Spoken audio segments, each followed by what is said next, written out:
go with an installer that you're comfortable with. Every installer should properly educate their customers with thorough explanations. Installer needs to be very comfortable with installing the film that they're certified in. Also, you should stop up to see some examples of their work. If they decline, simply just move on to another installer.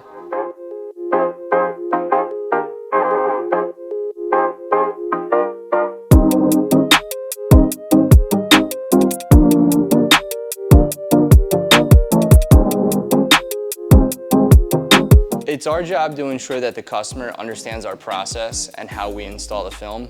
We show the customers where they might find an edge, but we tend to go that step further to hide that edge. We always tell the customer that we strive for perfection.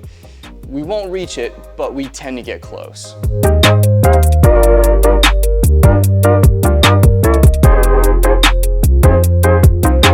We cater our services specifically to every customer, their paint protection needs, their budget, and what the vehicle will be used for. We don't like to upsell because we hate the feeling of being sold.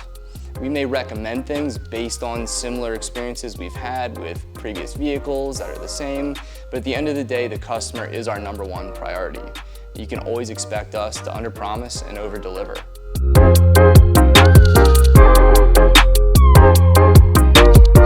With the PPF, what's the best way to maintain it, keep the car clean, keep the PPF in good shape and whatnot? Yeah, absolutely. You always want to wash the car by hand to reduce the amount of lifting edges that can occur. And when you're maintaining the car, you also want to use spray waxes and sealants to maintain the hydrophobicity. And you want to avoid paste waxes as they can haze the film. And you also want to avoid solvents like paint thinners because they can remove the urethane top coat.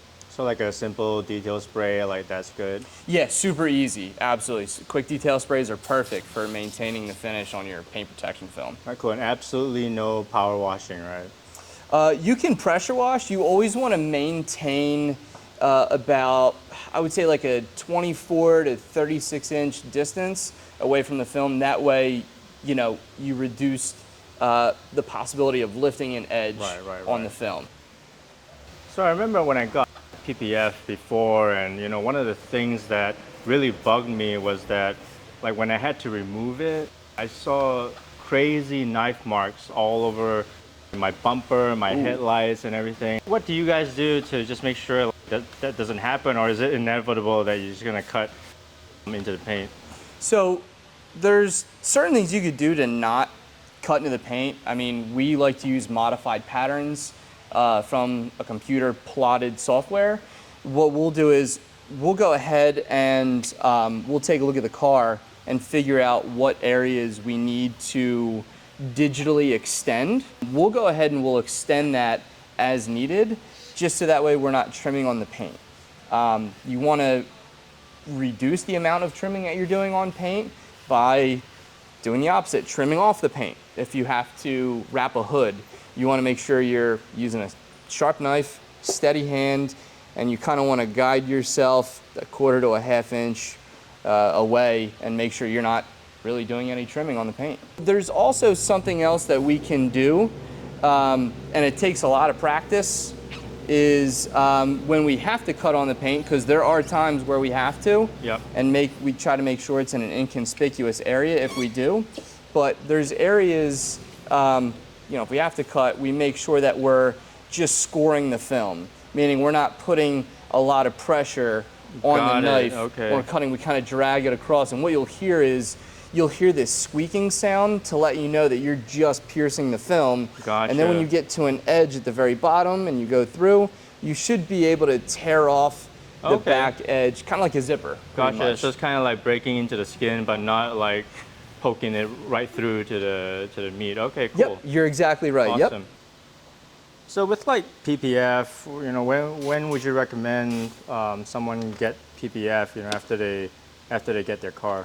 Yeah, absolutely. So you always want to get paint protection film on as soon as humanly possible. You want to prevent driving it until you get the film on. Otherwise, if you get a rock chip or you get a scratch or any sort of chip or ding, it just really defeats the purpose of putting film on in the first place. The idea of the film is to protect your paint against abrasions. In the meantime, if you go to drive it and you get a chip, a door ding, anything of that sort, you got to have it fixed before putting the film on it. So you always want to have the paint protection film put on right away.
Ceramic coating, tell me a little bit more about that. Like, what's the difference between ceramic coating and PPF, and why would you want to do it together? Sure, absolutely. So the difference between ceramic coatings and paint protection film is that ceramic coatings are more of like your elemental protection versus paint protection film, which is your abrasive protection. The ceramic coating is going to protect you against, say, like the bird bombs, tree sap, sort of buys you more time to remove that, and it makes cleaning them a lot easier. The paint protection film is there to protect you against rock chips and scratches. Ceramic coatings will not do that at all. You want to do them in tandem, honestly, if if you're looking to, say, protect the front end from abrasions and protect the rear half from the elements.